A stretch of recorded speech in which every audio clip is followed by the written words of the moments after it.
One Bob out, one Bob's back in. Bob Chapek steps down, and Bob Iger steps in. I didn't get any sleep last night because they announced this. They decided to announce this really late on Sunday evening, which I thought was really strange. I didn't, because they probably didn't want to make as much a fuss over it, and that's why they did it. They did it strategically. There's no way that this wasn't in the works for a long time. And they did it strategically on a Sunday night because they knew that the news cycle was kind of off. They wanted the stock price to go up Monday morning because that's probably why this actually happened. And it was all strategy. You think? So that 100%. happens. And yeah, I guess that makes a lot more sense when you think of it that way. I just thought maybe they thought the world would be sleeping. But no, to the contrary, my phone was buzzing. There was just so much hype happening. And it got me thinking more and more about the future of the company. Yeah, and it's hard to, because with these rumors, there's a lot of sites out there that speculate and post rumors. So when this was first posted to us, like people sent us messages, said, hey, is this true? You had to scour the internet to really make sure that it's true. And when I really found out that it was actually true is when the Walt Disney Company actually verified it on Twitter. They said, you know what? Bob Iger is returning as CEO of the Walt Disney Company. All right, well, let's read what Bob has to say. Yeah, because Bob did put out a message to members of the cast for Disney. And this is from Yahoo. This says, early Sunday night, Bob Iger sent out an email to Disney employees detailing his return to the company after Bob Chapek's reign as CEO suddenly ended. In this email, he says, dear fellow employees and cast members, it's with an incredible sense of gratitude and humility that I must admit a bit of amazement that I write to you the evening of the news that I am returning to the Walt Disney Company as Chief Executive Officer. And he goes on to say a little bit more about his philosophy. And he says, I know this company has asked so much of you during the past 3 years, which we all know have been pretty tough. And these times certainly remain quite challenging. But as you have heard me say before, I am an optimist. And if I learned one thing from my years at Disney, it is even in the face of uncertainty, perhaps especially in the face of uncertainty, our employees and cast members achieve the impossible. Says you'll be hearing from him a little bit more in the future, but as for now, he just wanted to announce that he's returning as CEO of the Walt Disney Company. So how do we feel about this in general? Because it's a return of someone older that has been on the roll. Now, do we need fresh blood? Do we need somebody to come in that really understands the guests and really understands the art of Disney? I think that might have to come to the forefront rather than the dollar. I think he does more. He's more of a visionary and a negotiator when it comes to That's IP true. than Bob Chapek. I think Bob Chapek was more of the business mind, which is what they do need, because every business needs a business mind. But I think Bob Iger, more than Bob Chapek, understands the philosophy of Disney and the history of Disney. Now, that being said, I don't think Bob Iger is completely out of the woods with any of these changes over the last couple of years, because he was heavily involved with it. It's not like Bob Chapek's been CEO for 10 years and Bob Iger's coming back. It's only been, I think somebody posted, it's been 999 days since it was announced that Bob Chapek was taking over, which is 3 years. It didn't actually happen until about a year ago, though. Right. So he's not completely out of the woods when it comes to all of these changes, but I do think that there'll be more of an emphasis on parks and Imagineering and creativity than there was under Bob Chapek. Well, I know that our philosophy is to always have low expectations, but it's kind of hard in this case because we really want to see things change. I think that there has been so much that has happened since 2020. I think all in all, I think they've removed so many guest favorites that it's kind of hard to pivot from that. And I think we just really want to see them succeed. Yeah, I mean, everybody wants to see them succeed. And I think the stock price going below at its lowest point in a few years was the turning point that said, you know what? I know we just re-signed this guy to another 3 years, but we got to make a change because he's supposed to be the business guy and the money guy, and it's hurting our bottom line. So not only is the cast members not happy, the hardcore fans like us aren't happy at all. And now the dollar isn't equating to success when it comes to the stock. So I think they had to make a change. And I don't think it was announced that Bob Iger's only coming back for 2 years. That's true. So it's not like he's coming back and like, all right, he'll be back for the foreseeable future. I think what they did is said, you know what? I kind of think this was planned all along, to be honest with you. You did mention that to me yesterday when the news first broke out. We were both kind of shocked, surprised, happy. And then again, you said this to me, and I really been thinking about it a lot more. I think he, listen, this is a huge conspiracy theory. Sure. But I think this has been in the works all along. I think 2020 happened, and they said, you know what? We're going to need to do something. We're going to need to revamp the system. They've probably been thinking about it behind the scenes for a long time about this reservation system or eliminating fast passes or taking away dining plans. In 2020, just like every other business on earth, 2020 gave them the opportunity to do things that they wanted to do, but they couldn't do under normal circumstances. And Bob Iger was such a beloved CEO that they probably went to Bob Chapek and said, listen, here's the deal. You're going to make about $80 million, but you're going to have to fall on the sword. And he was probably like, you know what? For $80 million, I've been with Disney for 30 plus years. I'll take it. Yeah. And Bob Iger said, you know what? I'm going to retire. I'm going to walk away into the sunset. I'm going to retire as the good guy. Bob Chapek's going to step in, make all of these changes that everybody hates and be the villain, but he gets $80+ million. And then he could dissipate. He could change his face. He could do listen, so you don't many even need things. to. Who cares? Like, it's Disney. A lot of people in the real world aren't even aware of this is happening. True. So he can go out anywhere he wants, and I'm sure a lot of people aren't going to know who he is. And if they do recognize him, he can just whip out his wallet and be like, you know what? I got $80 million.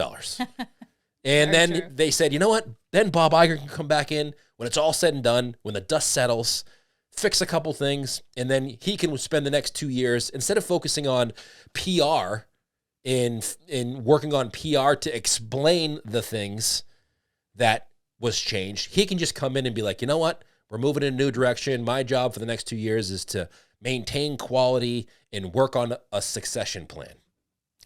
That makes total sense to me because it's such a big company. They're obviously really smart. They have to be, right? So to see them kind of maneuver and go through these things and call it kind of like a mistake, if you will, to push Bob out, I think can't be true. I think there are a lot of things that go on behind the scenes of every business that you think are way out there, but they're actually true.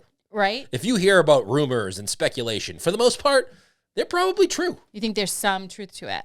Listen, I think that you can't have a company that does, what do they do, $30 billion a year in revenue? It's a lot of dollar signs. And be like, whoops, we messed up. Yeah. There's a lot of meetings and board meetings and internal memos and emails and talks about what's happened over the last couple of years. So if Bob Iger is there for 2 years, what next? I mean, should we be excited for the future? Should we be a little nervous? I don't know how I feel about this. I don't think much is going to change, Okay. to be honest with you. I think he's going to steady the ship. He's going to focus on Disney Plus because there was a 3-year plan with Disney Plus. A lot of those people signed up for 3 years, and when it came time to renew, they're dropping off, and I think they put a lot of money and energy in Disney Plus, and they need to figure that out.